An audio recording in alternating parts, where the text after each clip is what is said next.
ಆಕಾಶವಾಣಿ ವಾರ್ತೆಗಳು ಓದುತ್ತಿರುವವರು ಸಹನಾ. ಮುಖ್ಯಾಂಶಗಳು. ರಕ್ಷಣಾ ಸಚಿವ ರಾಜನಾಥ್ ಸಿಂಗ್ ಅವರಿಂದ ಮಾಲಿನ್ಯ ನಿಯಂತ್ರಣ ಹಡಗು ಸಮುದ್ರ ಪ್ರತಾಪ್ ಲೋಕಾರ್ಪಣೆ. 2020ರ ದೆಹಲಿ ಗಲಭೆ ಪಿತೂರಿ ಪ್ರಕರಣ ಆರೋಪಿಗಳಾದ ಉಮರ್ ಶಾರ್ಜಿಲ್ಗೆ ಜಾಮೀನು ನಿರಾಕರಿಸಿದ ಸುಪ್ರೀಂ ಕೋರ್ಟ್. ವೆನೆಜುವೆಲಾದಲ್ಲಿ ನಡೆದ ಅಮೆರಿಕ ಮಿಲಿಟರಿ ಕಾರ್ಯಾಚರಣೆಯಲ್ಲಿ ಕ್ಯೂಬಾದ 32 ಸೇನಾಧಿಕಾರಿಗಳು ಸಾವು. ಇಂದಿನಿಂದ ಖೇಲೋ ಇಂಡಿಯಾ ಬೀಚ್ ಕ್ರೀಡಾಕೂಟ ಆರಂಭ. ವಾರ್ತೆಗಳ ವಿವರ. ಭಾರತೀಯ ಕರಾವಳಿ ರಕ್ಷಣಾ ಪಡೆಯ ಮೊದಲ ದೇಶೀಯವಾಗಿ ವಿನ್ಯಾಸಗೊಳಿಸಿ ನಿರ್ಮಿಸಲಾದ ಮಾಲಿನ್ಯ ನಿಯಂತ್ರಣ ಹಡಗು ಸಮುದ್ರ ಪ್ರತಾಪ್ ಅನ್ನು ರಕ್ಷಣಾ ಸಚಿವ ರಾಜನಾಥ್ ಸಿಂಗ್ ಗೋವಾದಲ್ಲಿ ಇಂದು ಲೋಕಾರ್ಪಣೆಗೊಳಿಸಿದರು. 114.5 ಮೀಟರ್ ಉದ್ದದ ನೌಕೆಯನ್ನು 60%ಕ್ಕಿಂತ ಹೆಚ್ಚು ದೇಶೀಯ ವಸ್ತುಗಳಿಂದ ನಿರ್ಮಿಸಲಾಗಿದೆ. 4,200 ಟನ್ ತೂಕದ ಈ ಹಡಗು 22 ನಾಟ್ಸ್ಗಳಿಗಿಂತ ಹೆಚ್ಚು ವೇಗ ಮತ್ತು 6,000 ನಾಟಿಕಲ್ ಮೈಲುಗಳ ಕ್ಷಮತೆಯನ್ನು ಹೊಂದಿದೆ. ಈ ಹಡಗು ಸಮುದ್ರದ ಮಾಲಿನ್ಯ ನಿಯಂತ್ರಣ, ಶೋಧ ಮತ್ತು ರಕ್ಷಣಾ ಕಾರ್ಯಾಚರಣೆಗಳು ಮತ್ತು ಭಾರತದ ವಿಶೇಷ ಆರ್ಥಿಕ ವಲಯವನ್ನು ರಕ್ಷಿಸಲು ನಿರ್ಣಾಯಕ ವೇದಿಕೆಯಾಗಿ ಕಾರ್ಯನಿರ್ವಹಿಸುತ್ತದೆ.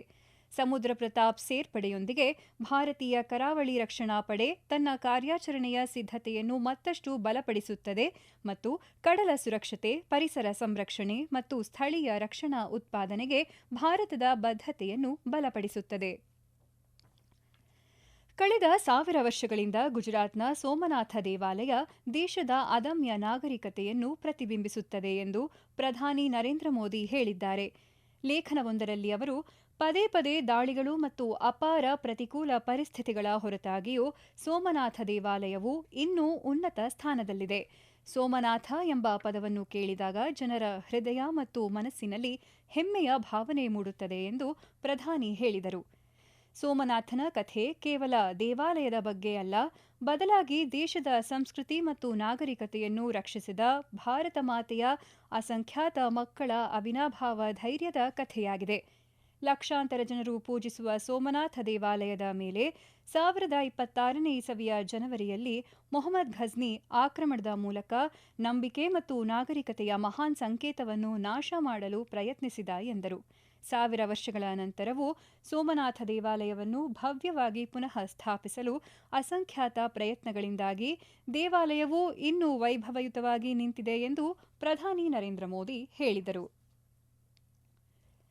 2020ರ ದೆಹಲಿ ಗಲಭೆ ಪಿತೂರಿ ಪ್ರಕರಣದಲ್ಲಿ ಬಂಧಿತರಾಗಿರುವ ಆರೋಪಿಗಳಾದ ಉಮರ್ ಖಾಲಿದ್ ಮತ್ತು ಶಾರ್ಜಿಲ್ ಇಮಾಮ್ ಅವರಿಗೆ ಜಾಮೀನು ನೀಡಲು ಸುಪ್ರೀಂ ಕೋರ್ಟ್ ನಿರಾಕರಿಸಿದೆ. ಈ ಇಬ್ಬರು ಆರೋಪಿಗಳ ವಿರುದ್ಧ ಕಾನೂನು ಬಾಹಿರ ಚಟುವಟಿಕೆಗಳ ತಡೆಗಟ್ಟುವಿಕೆ ಕಾಯ್ದೆ ಅಡಿಯಲ್ಲಿ ಪ್ರಕರಣ ದಾಖಲಿಸಲಾಗಿದೆ.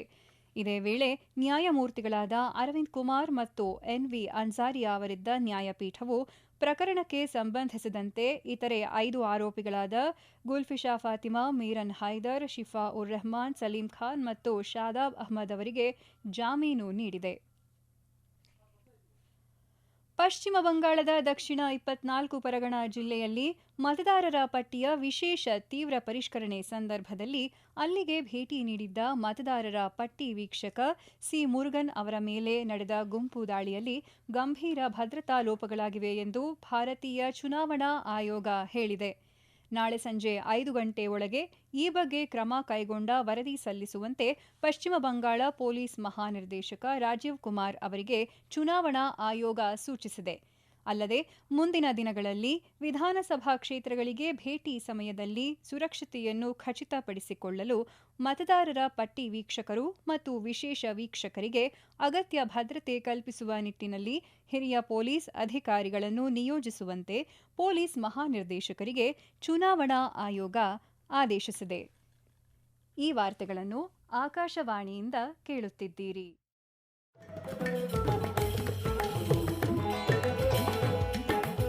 ನಮ್ಮ ಎಲ್ಲ ರಾಷ್ಟ್ರೀಯ ವಾರ್ತೆಗಳು ಹಾಗೂ ಪ್ರದೇಶ ಸಮಾಚಾರ ಈಗ ಆಕಾಶವಾಣಿ ನ್ಯೂಸ್ ಕನ್ನಡ ಯೂಟ್ಯೂಬ್ ಚಾನೆಲ್ನಲ್ಲಿ ಲಭ್ಯ.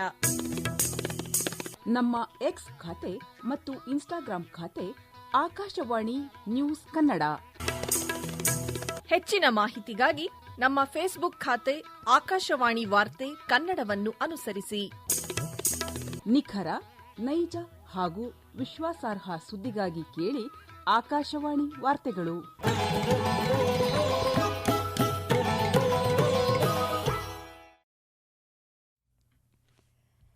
ವಿದೇಶಾಂಗ ಸಚಿವ ಡಾಕ್ಟರ್ ಎಸ್ ಜೈಶಂಕರ್ ಫ್ರಾನ್ಸ್ ಮತ್ತು ಲಕ್ಸೆಂಬರ್ಗ್ಗೆ ಅಧಿಕೃತ ಭೇಟಿಯಲ್ಲಿದ್ದಾರೆ. ತಮ್ಮ ಭೇಟಿಯ ಸಮಯದಲ್ಲಿ ಡಾಕ್ಟರ್ ಜೈಶಂಕರ್ ಪ್ಯಾರಿಸ್ನಲ್ಲಿ ಫ್ರಾನ್ಸ್ ನಾಯಕರನ್ನು ಭೇಟಿ ಮಾಡಲಿದ್ದಾರೆ ಮತ್ತು ಫ್ರಾನ್ಸ್ ವಿದೇಶಾಂಗ ಸಚಿವ ಜೀನ್ ನೋಯಲ್ ಬ್ಯಾರೆಟ್ ಅವರೊಂದಿಗೆ ಮಾತುಕತೆ ನಡೆಸಲಿದ್ದಾರೆ. ಭಾರತ ಫ್ರಾನ್ಸ್ ಕಾರ್ಯತಂತ್ರದ ಪಾಲುದಾರಿಕೆಯ ಅಡಿಯಲ್ಲಿ ಸಾಧಿಸಿದ ಪ್ರಗತಿ ಮತ್ತು ಜಾಗತಿಕ ಪ್ರಾಮುಖ್ಯತೆಯ ವಿಷಯಗಳ ಕುರಿತು ಅವರು ಚರ್ಚಿಸಲಿದ್ದಾರೆ. ಡಾಕ್ಟರ್ ಜೈಶಂಕರ್ ಅವರು 31ನೇ ಆವೃತ್ತಿಯ ಫ್ರಾನ್ಸ್ ರಾಯಭಾರಿಗಳ ಸಮ್ಮೇಳನ ಉದ್ದೇಶಿಸಿ ಮಾತನಾಡಲಿದ್ದಾರೆ ಎಂದು ವಿದೇಶಾಂಗ ಸಚಿವಾಲಯ ತಿಳಿಸಿದೆ. ವೆನೆಜುವೆಲಾದಲ್ಲಿ ನಡೆದ ಅಮೆರಿಕ ಮಿಲಿಟರಿ ಕಾರ್ಯಾಚರಣೆ ಸಂದರ್ಭದಲ್ಲಿ ಕ್ಯೂಬಾದ 32 ಮಿಲಿಟರಿ ಮತ್ತು ಪೊಲೀಸ್ ಅಧಿಕಾರಿಗಳು ಸಾವನ್ನಪ್ಪಿದ್ದಾರೆ ಎಂದು ಕ್ಯೂಬಾ ಸರ್ಕಾರ ತಿಳಿಸಿದೆ. ಕ್ಯೂಬಾದ ಈ ಅಧಿಕಾರಿಗಳು ವೆನೆಜುವೆಲಾದಲ್ಲಿ ಕಾರ್ಯಾಚರಣೆಯಲ್ಲಿದ್ದರು. ಮೃತಪಟ್ಟ ಅಧಿಕಾರಿಗಳ ಸ್ಮರಣಾರ್ಥ ಕ್ಯೂಬಾ ಸರ್ಕಾರ 2 ದಿನಗಳ ಶೋಕಾಚರಣೆ ಘೋಷಿಸಿದೆ. ಮಾದಕ ದ್ರವ್ಯ ಬೆದರಿಕೆಗಳನ್ನು ಎದುರಿಸಲು ವೆನೆಜುವೆಲಾ ಅಧ್ಯಕ್ಷ ನಿಕೋಲಸ್ ಮಡುರೋ ಮತ್ತು ಅವರ ಪತ್ನಿಯನ್ನು ಬಂಧಿಸಲಾಗಿದೆ ಎಂದು ಅಮೆರಿಕ ಹೇಳಿದೆ. ಇದೇ ವೇಳೆ ವೆನೆಜುವೆಲಾ ಕಾರ್ಯಾಚರಣೆ ಸಂದರ್ಭದಲ್ಲಿ ಅಮೆರಿಕದ ಯಾವುದೇ ಅಧಿಕಾರಿಯ ಸಾವು ನೋವು ಸಂಭವಿಸಿಲ್ಲ ಎಂದು ಅಮೆರಿಕ ಅಧ್ಯಕ್ಷ ಡೊನಾಲ್ಡ್ ಟ್ರಂಪ್ ತಿಳಿಸಿದ್ದಾರೆ. 2025ನೇ ವರ್ಷ ಭಾರತದ ಪಯಣದಲ್ಲಿ ನಿರ್ಣಾಯಕ ಅಧ್ಯಾಯವಾಗಿದೆ. ನೀತಿಗಳು ಪ್ರಗತಿಯಾಗಿ ಮತ್ತು ಉದ್ದೇಶ ಪರಿಣಾಮವಾಗಿ ರೂಪಾಂತರಗೊಂಡಿವೆ. ಇಂದಿನ ಈ ವಿಶೇಷ ಸರಣಿ ಸುಧಾರಣೆಗಳ ವರ್ಷದಲ್ಲಿ 2025ರಲ್ಲಿ ಇಂಧನ ಕ್ಷೇತ್ರದಲ್ಲಿ ಭಾರತದ ಪ್ರಗತಿ ಕುರಿತು ವಿಶೇಷ ವರದಿ ಮೂಡಿಬರಲಿದೆ. 2025ರಲ್ಲಿ ಭಾರತದ ಇಂಧನ ವಲಯ, ವಿದ್ಯುತ್, ಪರಮಾಣು ಶಕ್ತಿ, ಶುದ್ಧ ಪರಿವರ್ತನೆ ಮತ್ತು ಕಾರ್ಯತಂತ್ರದ ಸಾಮಗ್ರಿಗಳಲ್ಲಿ ದೀರ್ಘಕಾಲದಿಂದ ಬಾಕಿ ಉಳಿದಿದ್ದ ಸುಧಾರಣೆಗಳು ಅಂತಿಮವಾಗಿ ಅನುಷ್ಠಾನಕ್ಕೆ ಬಂದಿದೆ. ಶಾಂತಿ ಮಸೂದೆಯ ಅಂಗೀಕಾರದೊಂದಿಗೆ ಭಾರತ ನಾಗರಿಕ ಪರಮಾಣು ವಲಯದಲ್ಲಿ ದಶಕಗಳ ಕಾಲದ ನಿಶ್ಚಲತೆಯನ್ನು ಕೊನೆಗೊಳಿಸಿತು. 2047ರ ವೇಳೆಗೆ ಪರಮಾಣು ಇಂಧನ ಸಾಮರ್ಥ್ಯವನ್ನು 10 ಪಟ್ಟು ಹೆಚ್ಚಿಸುವ ಯೋಜನೆಯೊಂದಿಗೆ ಭಾರತ ಮುಂದುವರಿಯುತ್ತಿದೆ ಎಂದು ಪ್ರಧಾನಿ ನರೇಂದ್ರ ಮೋದಿ ಹೇಳಿದ್ದಾರೆ.